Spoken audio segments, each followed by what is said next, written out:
Prendiamo una cipolla grattata proprio fine e uniamo con la carne 200 g.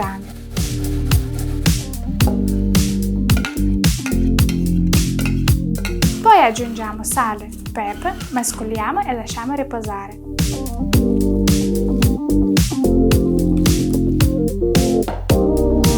Poi in un'altra ciotola dobbiamo grattare 10 patate e 2 cipolle.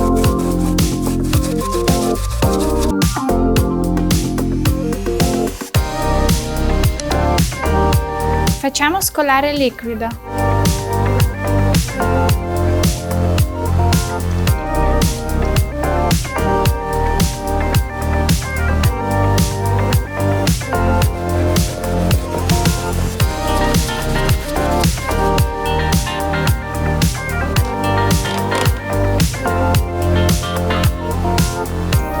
Mescoliamo bene, poi aggiungiamo un uovo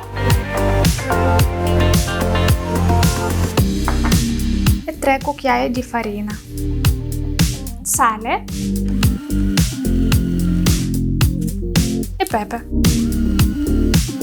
Mescoliamo bene tutto. L'impasto è pronto, guardate!